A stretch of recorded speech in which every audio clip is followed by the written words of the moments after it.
siphakamisela amehlo kuwe.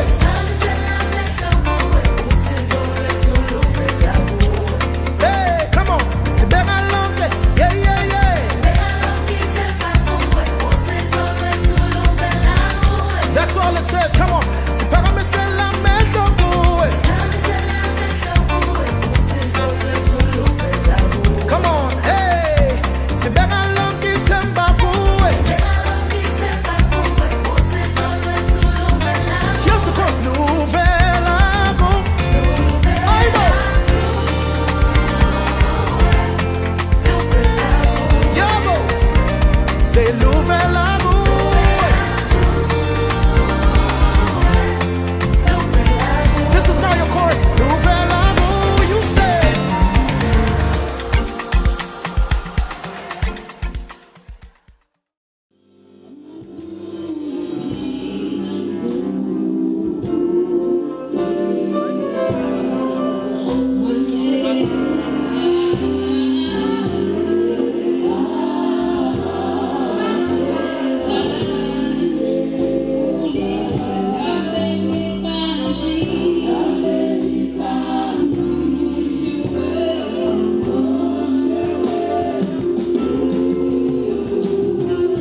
bonke abakhona. Ngibingelele abaholi, omama nobaba. Ngibingelele intombi nensizwa nezingane ezincane, ama-guest ethu onke abasivakashele. Ngiyababingelela nabasebenzayo bonke nomphathi ohlelo, ngibingelele egameni likaJesu. Amen. Praise the Lord. Praise the Lord. Ngiyajabula bazalwane ukuba khona nami lo mkhosi ongaka wephasika. Libonga amandla eNkosi. Inhliziyo yami igcwele kakhulu ukumbonga uNkulunkulu ukuthi luze lifike lolu suku ku-2025 sizobungaza umsebenzi omkhulu owenziwa isiphambana. Libonga amandla kaJesu. Okusenhlizweni yami before siye ezweni bazalwane ukuthi ukugubha iphasika akusikho kaJesu noma sikwenzela uJesu, kodwa ukugubha iphasika kokwethu bazalwane, ngoba thina sabantu khamba sikhohle ukuthi khona umsebenzi ophelele owenziwa esiphambanweni. Alibonga amandla eNkosi. Ukuyibona lento ukuthi uma ngabe usujwayele ukudla inyama kakhulu, ubonakala ukuthi sengathi ngangayidla inyama lezi insuku sengidle kakhulu, usuyijwayele kakhulu. Alibonga amandla eNkosi. Kukhona nathi ukuthi sithi njalo siyephasikeni, kodwa sesiya njengoba sesajwayela. Kodwa ukuvuka enhlizweni yami ukukhumbula ukuthi khona umsebenzi omangalisayo owenzeke esiphambanweni ongiphokayo, ukuthi makuthiwa kuyahlangana kuzogubha iphasika ngibe khona, ngoba ngiyaqonda ukuthi khona umsebenzi omangalisayo owenziwe uJesu bazalwane, walanda impilo yami ekufeni. Alibonga amandla eNkosi. Khona izwe livuka enhlizweni yami, I think lapha luJohn la uJesu efika khona, ngisiyamkhumbula ezobhabhadiswa ehlangana noJohn umbhabhadisa. Alibonga amandla eNkosi. Lithi zikaNkulunkulu uma eqhamuka uJohn membona uthi, behold the Lamb of God that was slain before the foundation of the uthi ngezulu lithi iwudlu likaNkulunkulu leli elahlatshwa. Alibonga amandla eNkosi. When John sees Jesus, he gets an immediate revelation of who Jesus is. Babekhona abantu ababehamba noJesu, babekhona abantu ababehleli noJohane eBhabhadisa, kodwa mabebona uJesu eqhamuka abazange babona iwudlu, babona nje a man coming forth to be baptized. But oh, how blessed John is ukuthi bebona wabona into abantu abangayiboni, wabona umuntu ohamba ngenyawo zombili, wabona the Lamb of God. Abantu bathi hayi nansi indoda izobhabhadiswa, kodwa uJohane umbhabhadise yena yedwa athi nanti iwudlu. Alibonga igama leNkosi. Ngoba iwudlu kwamele lifike lizowenza umsebenzi ophelele. Alibonga igama lalela-ke besebonile uJohn ukuthi nanti iwudlu. Lithi zikaNkulunkulu kwavuleka amazulu. Alibonga igama leNkosi. Kwavela uNkulunkulu qobo lwakhe wathi lo indodana yami. Alibonga igama leNkosi. Ngoba masibona uJesu khona into ezovela empilweni yakhe. Uma ngithi iphasika lethu bazalwane kuzombula uJesu, ukuthi wena usumbona uJesu bese kuba khona into ezokwenzeka empilweni yakhe.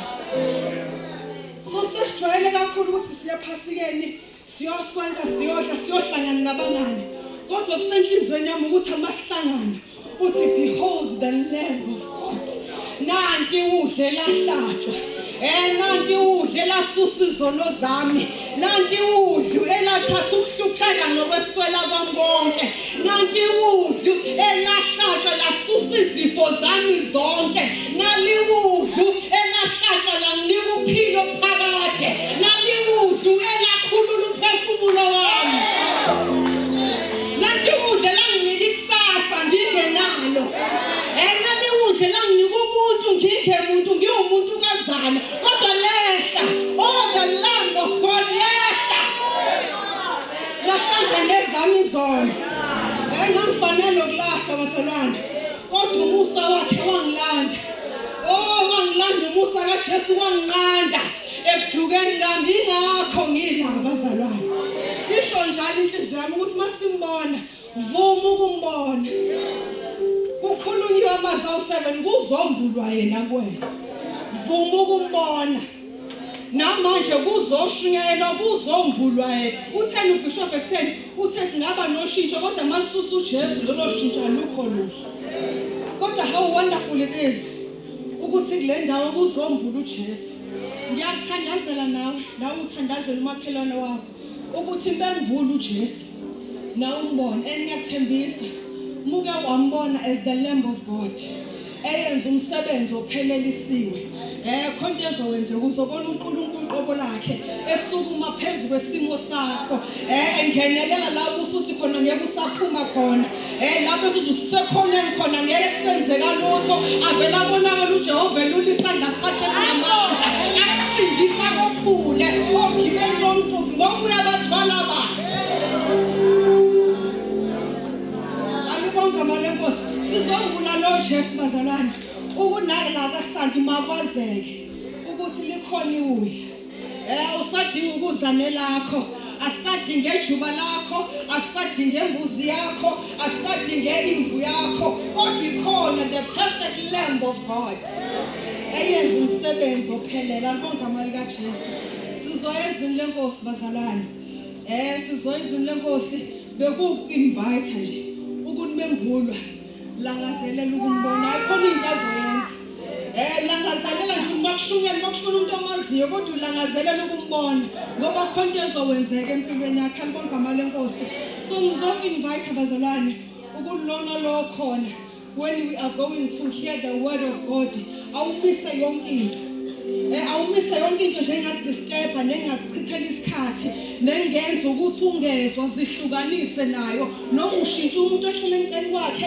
noma ufaka ifoni esikhwameni noma uthumela ingane zoyifaka emotweni susa noma yini obona ukuthi isethiye esandleni sakho khona uzoba lesikhathi esihle uzomuzwa bese umbone mbengulwa khona kuzoshintsha impilo yakhe alibonga malenkosi sizophakama bazalwane samukele the man of God who is going to be used by God greatly this afternoon ukuthi sizozwa ukuthi uNkulunkulu uthini in the name of Jesus siyabonga bazalwane phakathi kwethu siyamukela siyabonga futhi umfundisi uNhleko noma uNhleko nabazalwane abahamba nabo siyabonga kakhulu ukuthi he accepted the invitation to be here with us in the name of Jesus.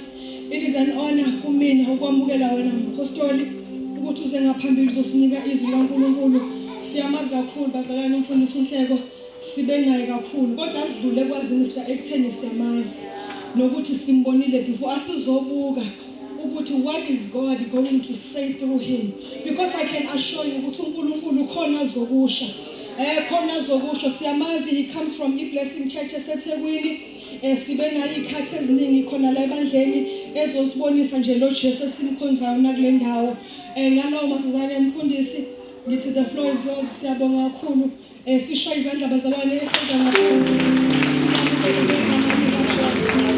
praise the Lord hallelujah singane lezo zandla abazalwane hallelujah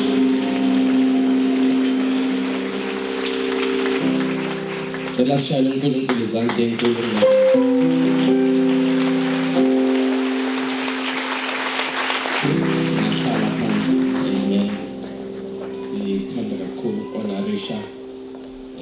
uGcobo uNkulunkulu alibekile la ekhaya in the form of bishop no lady bishop siyabonga kakhulu uNkulunkulu ngakho ngicela sibashayele izandla kakhulu. We also want to honor Pastor Z no Pastor Z amen. We bring honor to you great servants of God. Ngicela nabo sibashayele izandla kakhulu. Nazi abantu sebathi umbingelela kanjani umuntu ongekho sengadlula mina lapha. Amen. Because I know the work of the anointing. uGcobo lisebenza ngisho umuntu efile. Elisha nje wafa kodwa baphosa umuntu ofile phezulu komuntu ofile ogcotshile wavuka. Amen. But ngalokho ngiyathanda ukubingelela the leadership of the church sibingelele obaba omama abafowethu nodadewethu sibingelela nonke egameni likaJesu amen. Ngibingelele nomkami othandekayo ohlangana nami ngokushada amen. Ngoba ngesikhathi bengizothi awusukume nomkami bakubona amen. Siyabonga kakhulu nabazalwane bonke esihamba nabo It's an honor bazalwane ukuthi sibe khona la namhlanje. We don't take it lightly. And wow, what experience. Amen. Lento ngiyibona la mhlanje ngiyibona ezithombeni kuhle la ekhaya. Amen. Siyambonga uNkulunkulu for that. I want to go through a few scriptures ngicela siye encwadini Isaiah 61 verse number 1 and 2. And we'll repeat that scripture again. Siphinde sifunde kuLuke chapter number 4 verse number 18. Abantu abamelanga phambi kwami, they've taken everything. Noma mzethu bengithi umhlobo wami ovele ngowashumayela yonke intumayela in 2 minutes. I'm sure that I know. I've said amen.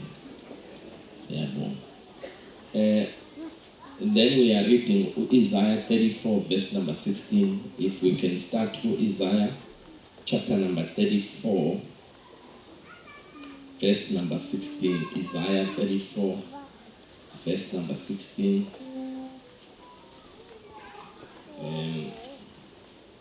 Ngizoba nje ibhanoyi elika 1 hour. Amen. So ibhanoyi nje lisuka eThekwini lehle kuhle. Amen. So I'm going to do an hour. If I'm less, 55 minutes, I'll be out of your way. Isaiah 34 verse number 16.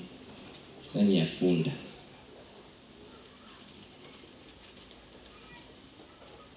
Verse number 16. Funda kanje.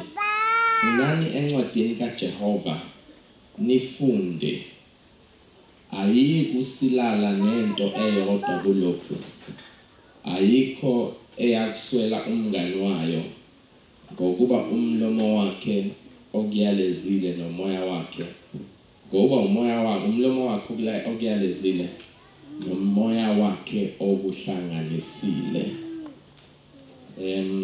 Isaiah 61 verse 1 and 2, it says, umoya wenkosi uphezu kwami ngokuba ungigcobile ukuba ngishumayele izindaba ezinhle kwabathotshisiweyo. Ungithumele ukubopha abanhliziyo ezaphukileyo nokumemezela ukukhululwa kwabathunjwa nokuvulelwa kweziboshwa itilongo. Ngimemezele unyaka womusa kaJehova nosuku lokuphindisela lukaNkulunkulu, ngitutuze bonke abalilayo. Luke chapter number 4 verse number 18, we are repeating the same scripture. Umoya wenkosi uphezu kwami ngokuba ungigcobile ukuba ngishumayele ivangeli kwabampofu.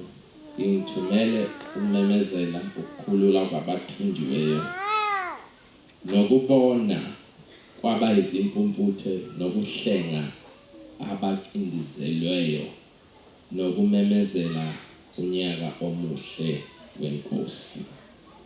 Namhlanje ngifisa ukuthi sithi go through these few scriptures under the subject the fulfillment of prophecy, ukupheleliswa kwesiprophet. Someone say amen. Mawufunda verse number 21 kuLuke, uJesu ukhuluma lamazwi uthi today the scripture is fulfilled in your hearing. Uthi namhlanje imbalo ifeziwe ngokuthi nizwe.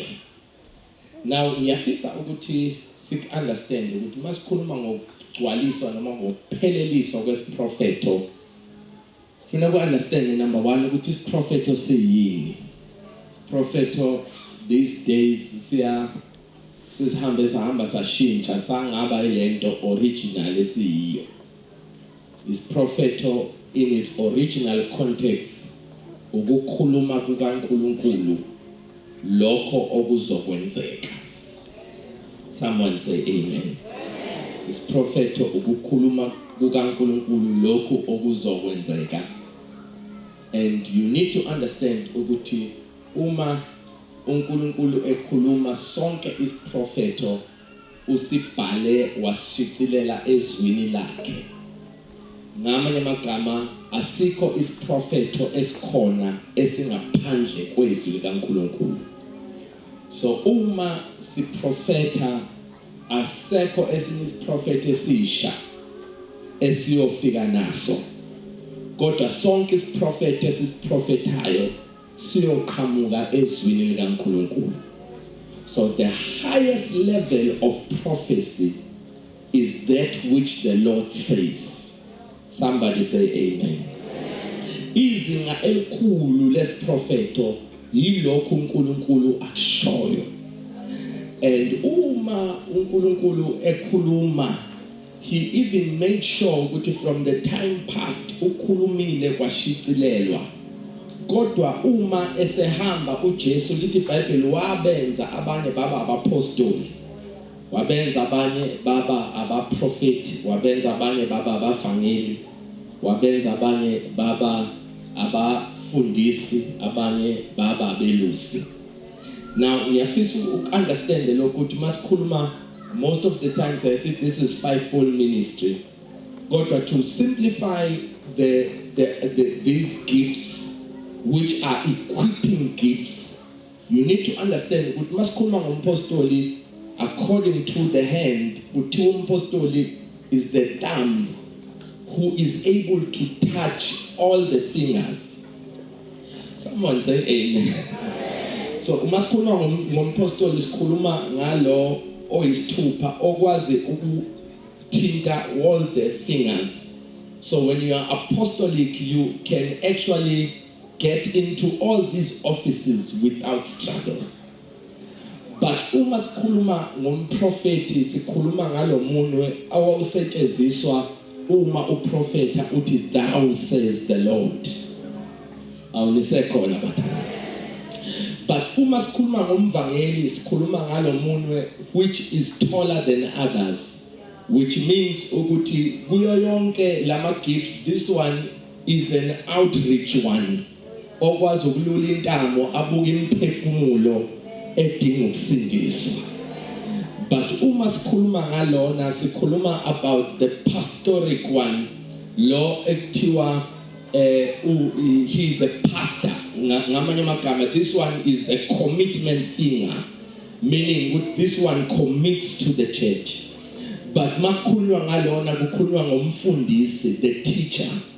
And if you can take this one in your body, you will actually stand, but you will not be straight, because lomunwe will let it balance.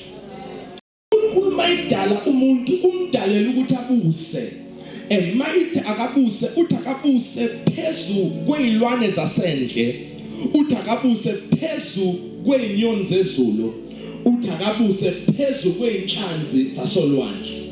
Na uma emnikeza lamandla okubusa akashonga ukuthi akabuse phezu kwabantu, kodwa umnikeza amandla okubusa phezu kwa yonke imvelo na phezu kwakho konke okudaliweyo. Now kuthiwa ke umuntu at that time ubekade ne fellowship noNkulunkulu. uNkulunkulu njalo uma efika ebonane nomuntu ubuso nobuso, and because bengekho sono phakathi esihlukanisa umuntu noNkulunkulu. But kwafika isikhathi lapho lithi iBhayibheli umuntu wawa mayewa uNkulunkulu wa decide ukuthi ngizomhlenga. Kodwa emva kokumhlenga ngeke ngiphinde ngibonane nomuntu ubuso nobuso. Kodwa umuntu sengiyoze ngimbone mhla ngizomfela. Awusekhona bathandekayo. Now ke but uma uNkulunkulu decide ukuthi ngeke asaphinde ubonane nomuntu ubuso nobuso, kuthiwa wayesekala ukuvela in types and shadows. Now uma sifunda iOld Testament simbona uJesu evela, kodwa akasaveli ubuso nobuso, usevela ngezithunzi. Na uma bewazi isithunzi ubakwazi ukuthi ngale kwesithunzi khona into yangempela. So uthi angisezuvela ngenxa yesono, ngizovela in types and in shadow.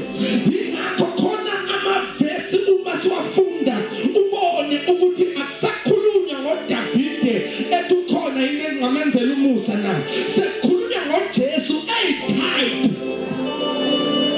Nisakhona bathana kukhulunywa ngoJesu uDavide manje ukhona yini oselena ukuba ngimenzele umusa. This is Jesus speaking through David. Kodwa akasakhulumi yena ebonakala, he appears as a type. Uma kufakwa uShadrach, Meshach no-Abednego esithandweni somlilo, akaveli ikala ngaphandle, kodwa bambona sebengaphakathi ngoba asikakafiki isikhathi sakhe sokuthi azofa, kodwa funeka vele in types and shadows. Nisekhona bathandela na ngifuna ukusho lento ukuthi uma umuntu ewa Genesis chapter number 3 verse number 15 sithola uNkulunkulu eprofetho lokala kwaba khona isiprofetho sokala, isiprofetho saphuma sathi noma umuntu esewile kodwa inzalo yowesifazane iyofika isikhathi lapha yochoboza khona ikhanda lenyoka. Now uma understand inyoka, you will understand ukuthi kuthiwa mawuyishaya emsileni yilaphela nolaka kakhulu khona. So kuthiwa inzalo wesifazane noma isithende sowesifazane siyochoboza ikhanda, meaning ukuthi mhla kwafika uJesu uSathane uyophelelwa amandla, uSathane uyophelelwa amaqhinga, uSathane uyophelelwa ukuthi uyazi ngoba uJesu mayifika he's coming to destroy his head and crush his head. Awusekhona bathandela na uJesu afika uzochoboza ikhanda, but number 2 akushiwo ukuthi uyochoboza ikhanda ngezandla, uyochoboza ngesithende, meaning ukuthi uSathane iposition uJesu ayomshaya kuyo yoba iposition engaphansi kwenyawo. Ngizothi namhlanje noma uSathane ubenawo amaqhinga, kodwa emva kwaJesu esiphambanweni usangaphansi kwenyawo zethu. Ngizothi namhlanje indawo yakhe ingaphansi kwenyawo zethu. Akanawo amandla emndenini wethu, akanawo amandla emsebenzini wethu, akanawo amandla emabhizinisini wethu, akanawo amandla ey'nkadeni zethu. Indawo yakhe ingaphansi kwenyawo zethu. Somebody shout hallelujah.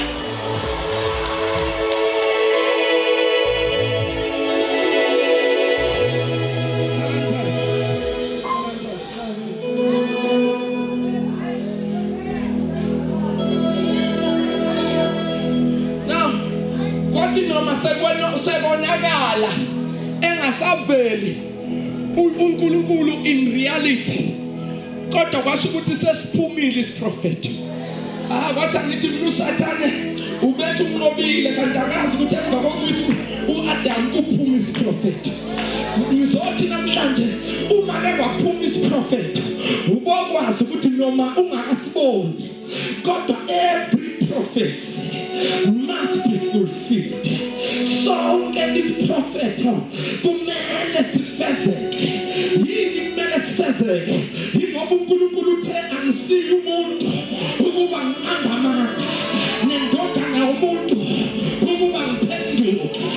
So manje kwakhuluma uNkulunkulu noma ngabe kuthiwa iyadileya kodwa kuzokwenzeka.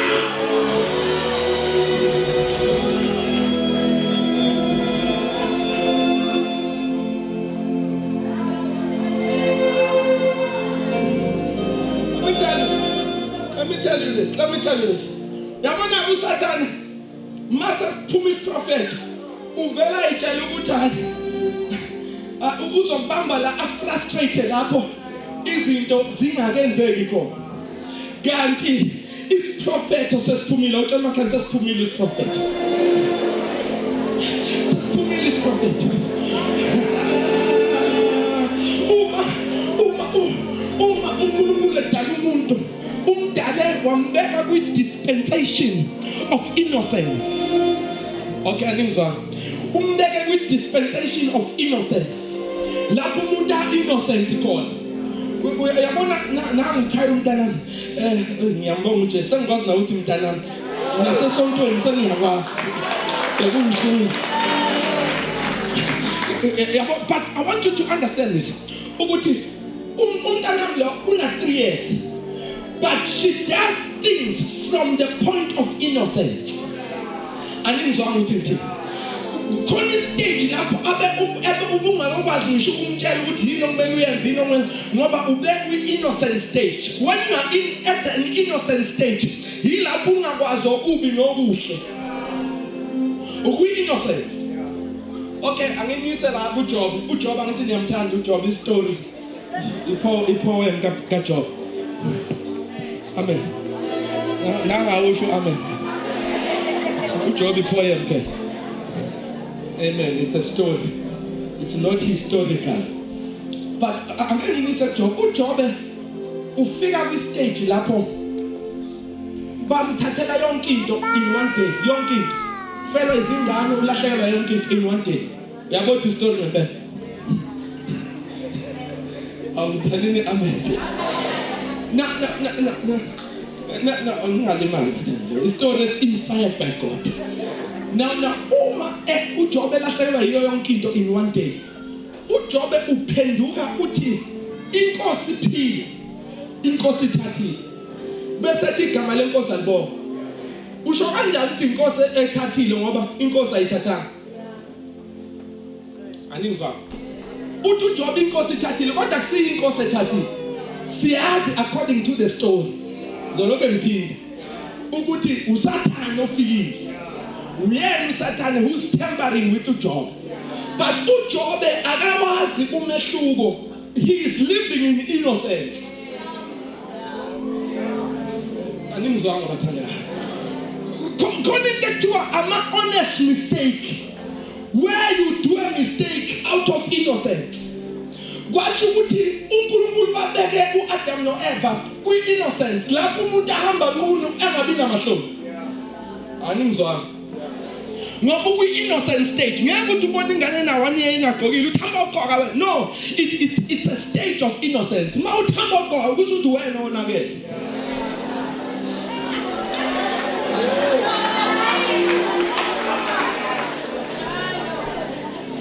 It's stage se innocent. So baphila kuleso stage se innocent. Mabe phila kuleso stage se innocent. uSathane wabawisa. Mayise bawisile baphila kwi-stage se conscience.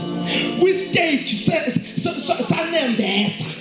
Lapho sebekhuzwa khona unembeza ngoba noma ungakakholwa kodwa kufanele kube nawo unembeza.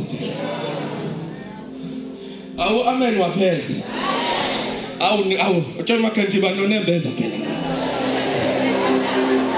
Awu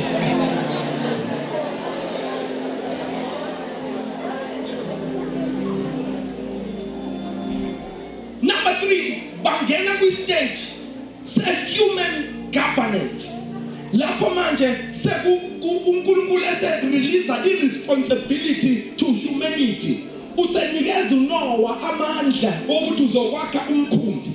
Ubatshele ukuthi abazongena bazosinda kodwa bangangeni bazolahla. Mayimemezela uNoah bayitshela ukuthi hayi uyayigugele kanti uselafaya kwi-stage se-human government. Kwasengena i-stage ekuthiwa it's a dispensation of the promise. Ngisihamba kanamazana bangena lapho uNkulunkulu manje ese-release izethembiso. Now useprofeta wesibili manje useprofeta ku-Abraham uthi Abraham uma uyezweni engiyokhombisa lona.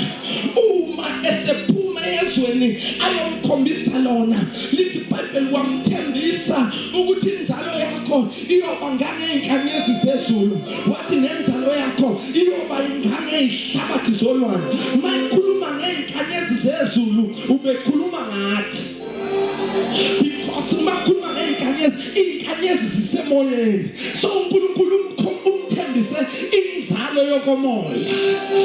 We are the generation of the spirit. Singabazalwa emoyeni. We are the sons of Abraham. When we are connected to Abraham, ngokwesithembiso uNkulunkulu asenza. Kodwa mayikhuluma ngehlabathi, ukhuluma ngenzalo ephysical, ukhuluma ngo-Isaac, ukhuluma ngoJakobe, ukhuluma ngo-Ishmael, ukhuluma ngabantu abakwazi ukuthatha i-desert beyishintshe ibe iDubai. Ukhuluma ngokuthi inzalo yakho iyoba namandla. Amnisekhona abathandekayo badlula baya kwi-dispensation of the law. Zonke lezizukulwane uNkulunkulu uyazama ukuthi noma nilahle inkazimulo kodwa sengiprofethile ukuthi khona isikhathi esizayo. Noma ungathi wena ungakasiboni usebi-innocent kodwa mawudlula kwi-innocent ungena kwi-conscience. Mawungedlula kwi-conscience ungena kwi-human government. Mawudlula kwi-human government ungena kwi-promise. But mawudlula kwi-promise ungena kwi-law. Mayibafaka kwi-law nakhona umthetho ube-creator i-appetite yokuthi bebone ukuthi umthetho uyahluleka. Abazalwane, imithetho eyabeka ngoMose iyahluleka. Uthi ungayifisi imbongolo kamakhelwane wakho kodwa wena uyifisa kuqala ukwahluleka nawe. Thiwa ungayithandi into kamthuku ungabulali kodwa uyabulala.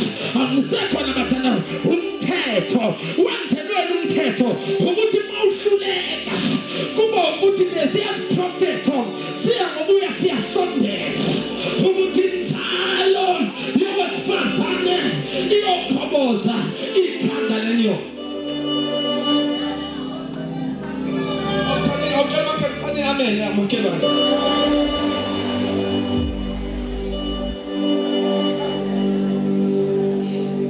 Kwase kufika i-dispensation ye-grace. Hayi ningakhahli. Afika i-dispensation ye-grace. Lapho uNkulunkulu athi sengihluleke nonke. Sengivezile ukuthi noma ngingenza ngonembeza, noma ngingenza ukuthi uthembisile, nothembisiwe ukwazi ukuqamba amanga ethi unkosikazi wakho usisi wakhe. Noma ningeza ngani kodwa nidinga umusa. Notshela kanti udinga umusa wena makhe. Nidinga umusa kahle kahle uthi uNkulunkulu into enidingayo it is the grace. Nidinga i-grace. Now i-grace nizoyibona ngani i-grace? Nizoyibona ngokuthi kufezeke isiprofetho sokuqala. Kodwa isiprofetho sokuqala sizokufezeka nje sihamba sodwa. Sizohlangana nesiprofetho sesibili esi-Isaiah chapter number 7 verse number 14. Sithi lesi siprofetho sithi intombi yokhulelwa izali indodana ibize igama layo ngokuthi u-Emmanuel. Leso siprofetho sisibona sisibona kuMatthew chapter number 1 verse number 22 and 23. Bheka uyokhulelwa uzale umntwana umbize ngokuthi igama lakhe uJesu. Somebody shout hallelujah. Esasibili isiprofetho sikuMika. uMika chapter number 2 chapter number 5 verse number 2 esithi wena Bethlehem noma umncane phakathi kwemndeni yakaJuda kodwa kuyophuma kuwe umbusi kaIsrael uJesu ndawo lesengikhuluma ngaye. Leso siprofetho sifezeka kuchapter number 2 verse number 1 kaMatthew.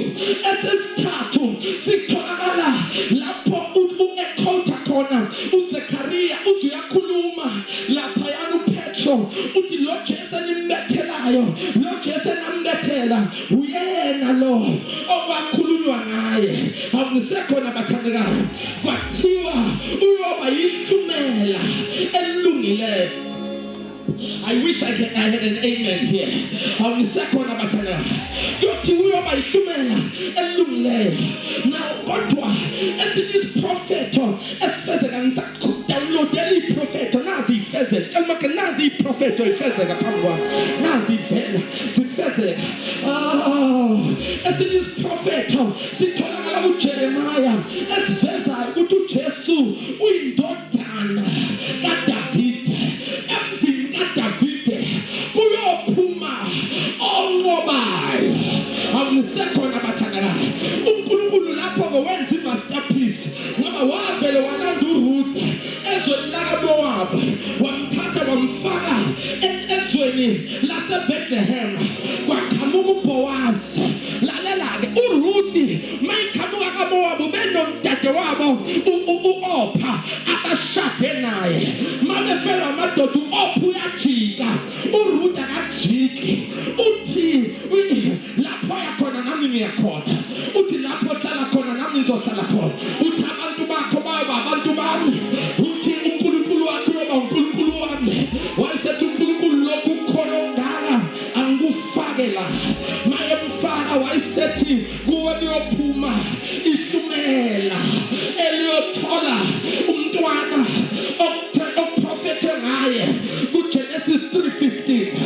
Na uma uRuth ezala uzala izizukulwane esakhipha uJese. uJese wazala uDavide.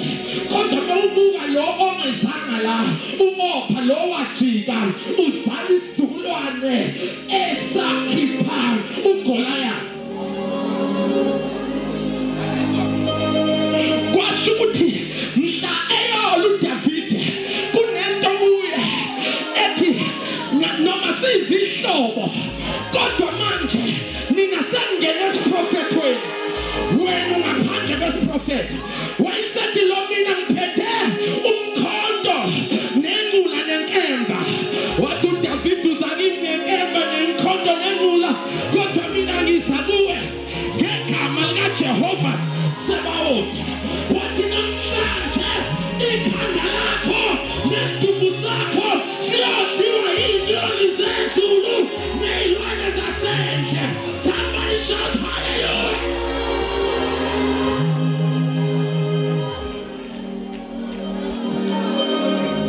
Jeremiah just give me chain namhlanje iphasika siyasebenza.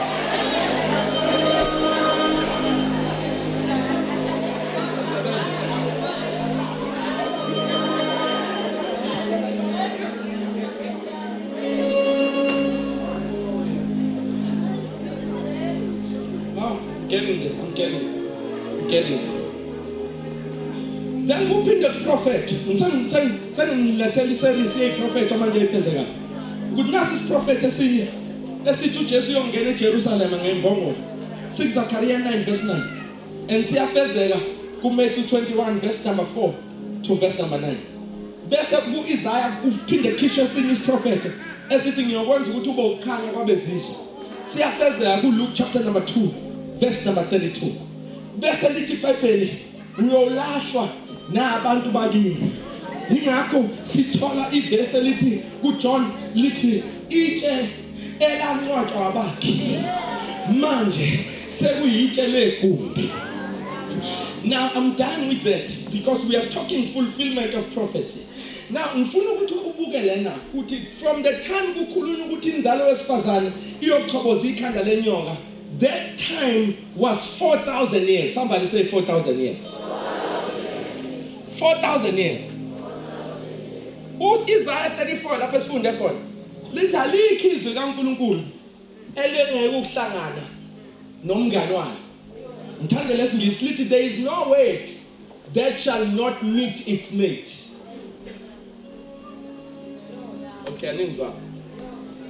Nami nimagama uthi lonke izwi eliphumayo linokhaka, thani linokhaka. Wena veza ukhaka izwe lingene. So uma ugula ungalokhe ucinga ukuthi goloza sibehlabo. Wena ushaya intaba zaseJerusalem ngamaphiko. Thatha izwi elithi ngemvimbo yakho ngaphilisa. Uliqondanise nokugula kwakho. Malifike ekuguleni kwakho lithi khaka.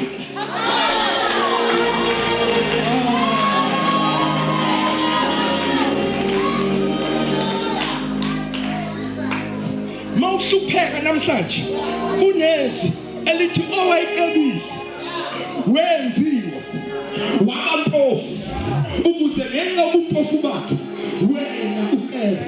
Thatha lelo uye kwi-poverty yakho uthi ngizothi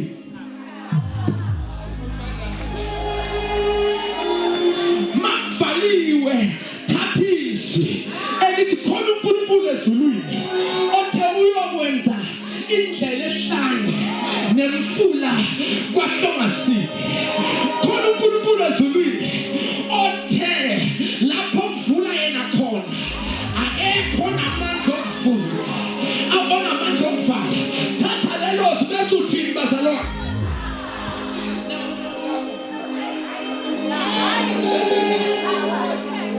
Akubuyele emuva. Tshela umakhaya ngikhaxa ngisabuyele emuva.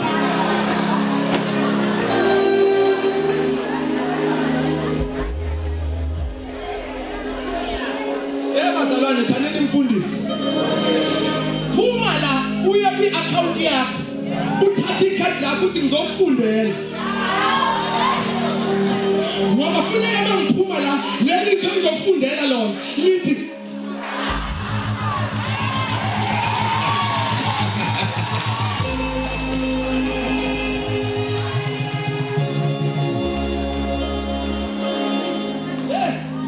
kukhuluma umuntu ohlala ngenangane for 14 years. Bafika oPastor Z noMam Z bazoyibungaza kodwa baqale bafika bazoyikhuluma. Lelo zabalikhuluma bathi babehamba 14 years later lasala lathi. So akekho umuntu la onezwi okufuneka aphume la esazabalaza ngoba kuthiwa likhizwi engekufumana umphakwalo namhlanje sizophuma sithi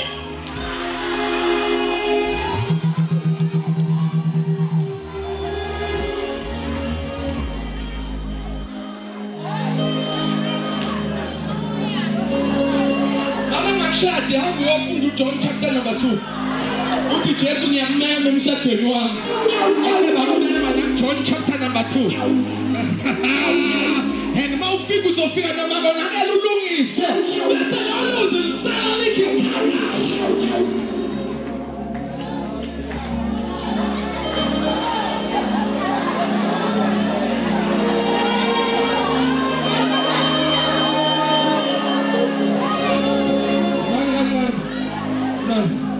tell your neighbor 4,000 years. Nes prophet esatha 4,000 years. Kodwa nes prophet esatha 70 years. Lesi prophet yileso uJeremiah ebinyabinyeka lapha eBabylon. Ufuna ukuphuma kuze kufika abaprofeti bamanga bathi hayi uNkulunkulu uzonikhipha ngokusheshsha. uNkulunkulu wavele wehla uJeremiah batshela abantu ukuthi laba prophet abakhulumayo bakhulume kwazini kwabo. They are prophets of doom. Ngifuna ubanikeza imlayezo ovela kimi. Ubatshela ukuthi noma behleli la eBabylon abashada abashadayo. Abatshalayo abakha ngoba ngisazohlala omunye u70 years. Uyabona ke mawuhlele enkingeni uNkulunkulu uyayenza provision yokuthi inkinga ungayiboni ukuthi ngisenkingeni uzubona usuphumile ukuthi hawu kanti ngangisenkingeni engaka.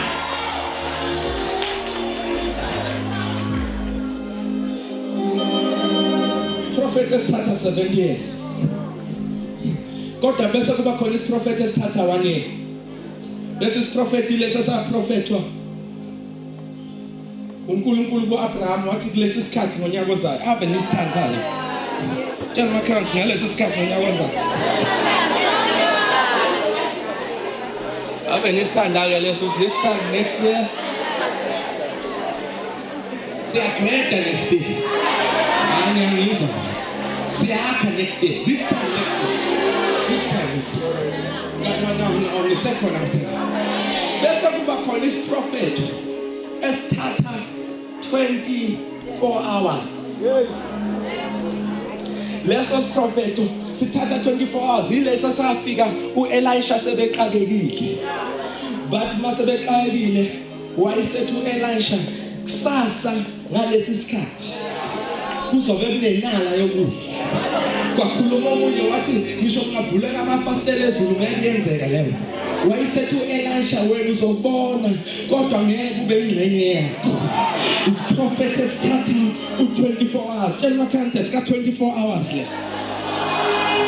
Kodwa khona esithatha just a moment. Let's start just a moment. Let's sabonwa induna yekhulu. Yathi mayifika Jesu, yathi Jesu ngikakekile kuyagula kwami. Wathi Jesu ngisaya kwakho manje, wathi ungabiseza. Wo. Khulumizwi manje. Ngoba mina ngiyinduna yekhulu. Uma ngibatshela engaholayo bayalalela. Nawe khulumizwi. uJesu wakhulumizwi yabuka isikhathi le ndoda yathi seku4 o'clock yahamba ekhaya mhlawumbe yafika ngo5 kodwa mayifika esephilile ogulayo yangajabulisa ukuthi uyaphila yathi uphile ngasikhathi kwathiwa uphile ngo4 o'clock yathi phela into uJesu ayikhulumile yenzeke ngesikhathi ayikhulume ngaso. Prophet esithi uJesu emva kokufa kwakhe there are no longer delays. Usekwazi ukukhuluma manje kwenzeke manje. Ukwazi ukuvula iminyango manje ivuleke manje. Ukwazi ukunikeza ibhizinisi manje livuleke manje. Yingakho la esifunde khona uthi umoya kaJehova uphezu kwami. Ngobungcobile ukushumayela indaba ezinhle kwabaprofu ngiyasesontweni kodwa ukhona umuntu ongenza shoda ngayo ukhona umuntu ongenza shoda ngayo.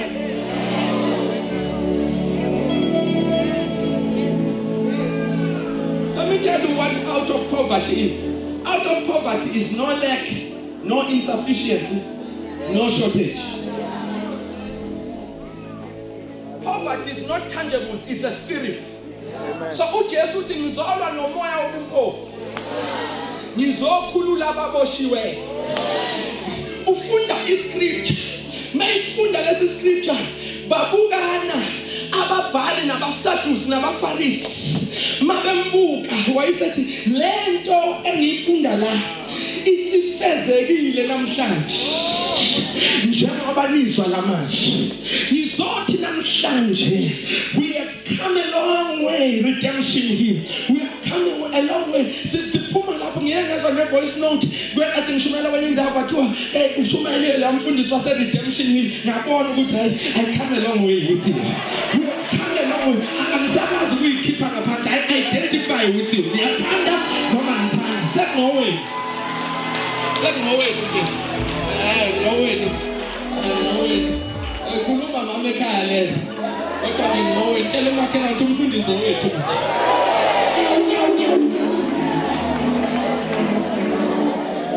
We come a long way. We have been through valleys and mountains. We have seen the God of the mountaintop. We have seen the God of the valley. We have seen the God in winter. We have seen the God in summer. But I came to declare to you, we are coming into a season where every prophecy will be fulfilled. I came to declare to you, ukuthemba kokufa kwaJesu akasekho ade ngasebenzi, ozoqeda lo nyaka engasebenzi. Akekho ade xakekile, ozoqeda lo nyaka exakekile. Akekho ogulayo, ozoqeda lo nyaka ugula. You are the head, you are not the tail. You are above, you are not beneath. You are blessed coming in, you are blessed going out, you are blessed in the city, you are blessed in the field. Tell your neighbor the fulfillment of prophecy.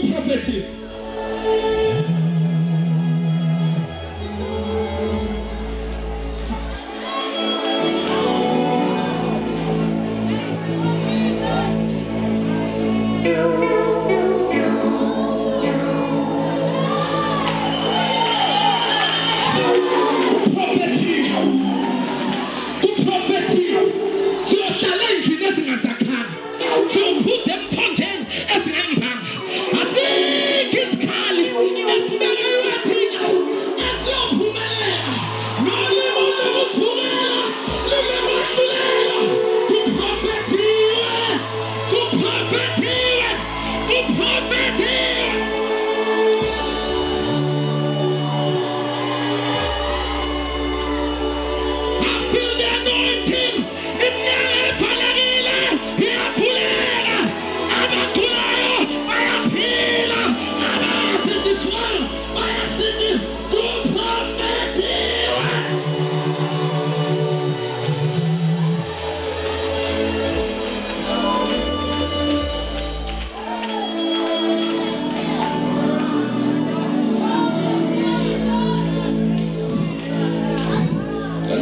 abantu babamba ukuthi namhlanje kufezeke isiprofethi ngicela ungilethele umntana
izokwenzeka manje noma ikuphi lapho zabalaze khona ngeke usaphinde uzabalaze ba ngibona abantu bezorekhoda istudio zakho they are coming from all over uprofethiwe noma uphinde bengabathola ofish kodwa emva komprofetha ukuthi bafike ejuleni uthi ngezwi lakho Nkosi izowaphosa manet wabuya ofish abangaziwa indaba kuprofethiwe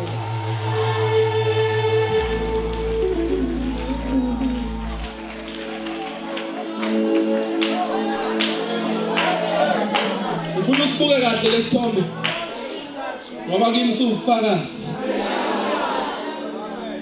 bezinto uNkulunkulu ayikhuluma wakhuluma ngale ngane ngiyafuna ukuthi uzofuna siqeda I was preaching with daddy relax but I want you to understand ngifuna u-understand ukuthi masiphuma la ngase ngifike lapha ngithi mlami ngoba sishadile nesesiqede 14 years yoqeda 14 years ngicela wazi ukuthi angikushadela ngabantwana ngakushadela wena mawungabathola samukele wenza sangathi uyangilalela wahamba wothenga amarompa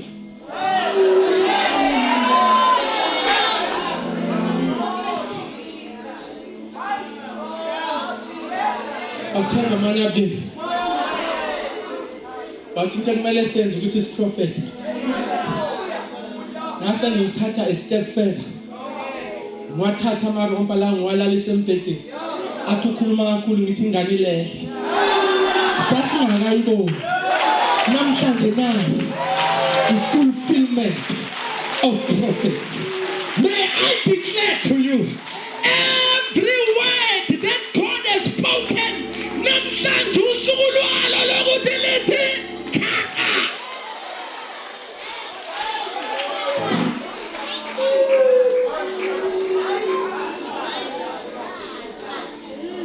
ngifuna high five abantu abawu10 niyazi uhamba ugcine into endaweni ubatshela ukuthi khaka manje khaka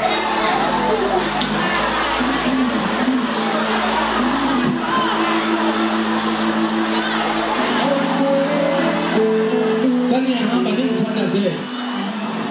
ngimthandazele ngeNewcastle kodwa namhlanje ngizonishiya ngokuthi lonke izwi uNkulunkulu alikhulumile lizothi khaka anendaba namadimoni anendaba naSathane emoya lithe izwi likaNkulunkulu isithi asiyoza ngendlela eyodwa kodwa siyobaleka ngendlela eziyisikhombisa ngoba ukhulumile izwi lakhe lingephuthe akasiyo umuntu kuba kamamanga nendoda nomuntu kuba phenduke wayekhona ekuqaleni ngulizwi usekhona usazoba khona uyizolo nguye namhlanje nguye naphakade khana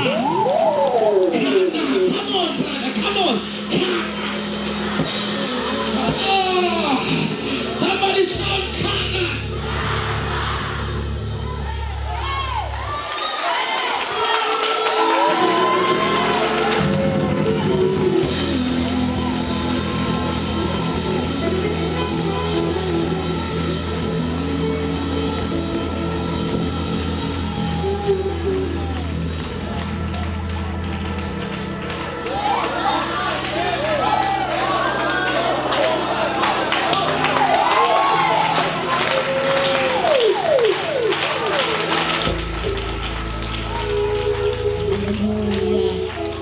Hallelujah, hallelujah. Thank you, Jesus. Thank you, Jesus. Cela uphinde ubonge mambishop egameni lenkosi. Hallelujah.